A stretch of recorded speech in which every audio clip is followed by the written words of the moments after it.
Hey there, everybody, and welcome to my channel. If this is your first time here, welcome, welcome. If you've been here before, welcome back. My name is Kathryn. I am a real estate broker of my own company, Valentine Realty. And I'm also a mobile home salesperson with Integrity Mobile Home Sales. So 95 or so percent of my business is dealing with manufactured homes. So again, welcome. So there's been a lot of debate or misinformation out there about kind of like these storms and the storm damage and everything like that. And now counties are starting to put out more information. So I'm going to do a few videos over the next few days about the different counties and kind of what they're saying regarding like, especially if you had flood damage. That's really the big thing with the FEMA 50% rule. So we're going to go over all of that. But one thing that's really interesting I wanted to go over today is that if you are in unincorporated Pinellas County, right? So if you're in the county, you're not within city limits. This article came out last week. They will start sending out substantial damage determination letters. Now, I have a property for sale that was flooded in Pinellas County, and it has been very challenging to try to offer guidance on what we should do with it regarding selling it, regarding tearing it down. And we've really been waiting for Pinellas County to come out with some sort of determination. So what it says here that residents who live in flood hazard areas in unincorporated Pinellas County will soon receive letters informing them of their property's substantial damage determination.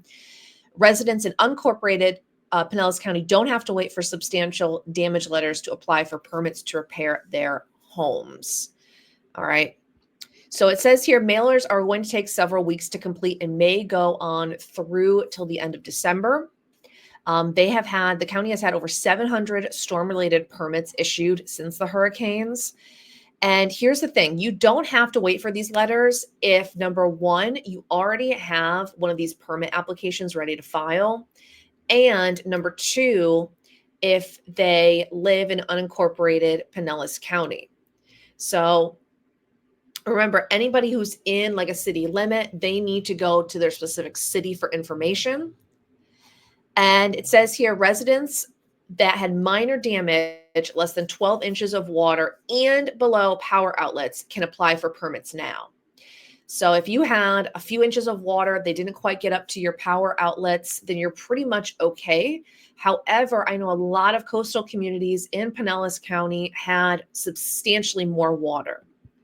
And that is what it goes here. Residents with more extensive damage can also apply for a permit, which will first proceed with a detailed substantial damage assessment. The review will include an analysis of an itemized repair estimate versus structure value to determine if it is considered substantially damaged. Permit applications deemed not substantially damaged will move forward with floodplain permit review processes. So remember that even if your property is not substantially damaged, they still have to do this floodplain permit review process, because if you're in a flood zone, then improvements need to be made to flood zone guidelines.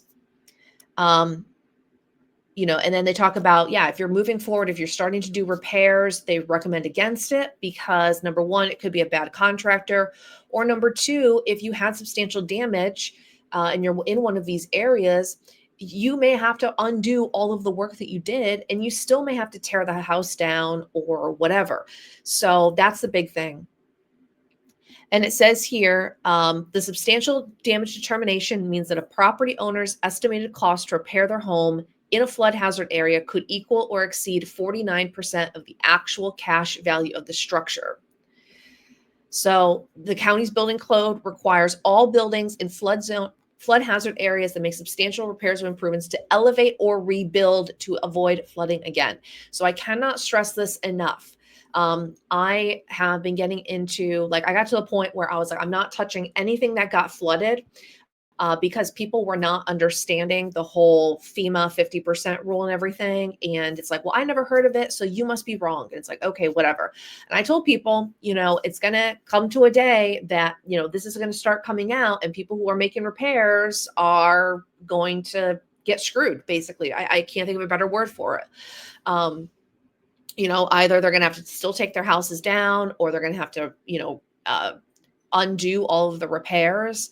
So it's really a hot mess right now. But I wanted to share this with you because I don't know how other counties are doing it. If they're doing the letters as well, I believe they are. I think I've seen that for Manatee and Pasco as well. But yeah, if your house got flooded and you are in a flood zone area, this is a big deal. This is a really, really big deal. And like I said, luckily now they're starting to kind of come around and give out some more information, whereas they hadn't before. So I will do some more videos. Like if you go to this disaster.pinellas.gov, they have more information as well. I don't see the link on here. There is a link also. I think it's just this one, the storm permits. Let me see what this brings us. So this is the application if you wanted to do a storm permit, I believe. Yeah, you'd have to, I don't even know what this is actually.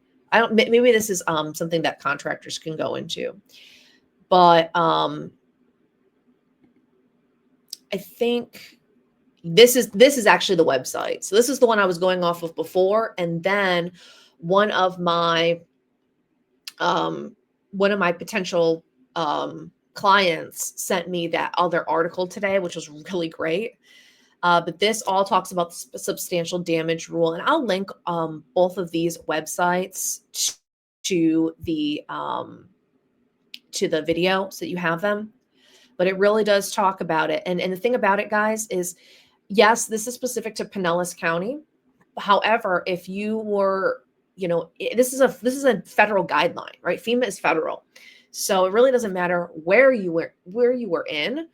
This does apply. This information does apply to pretty much everybody. So I hope this does help.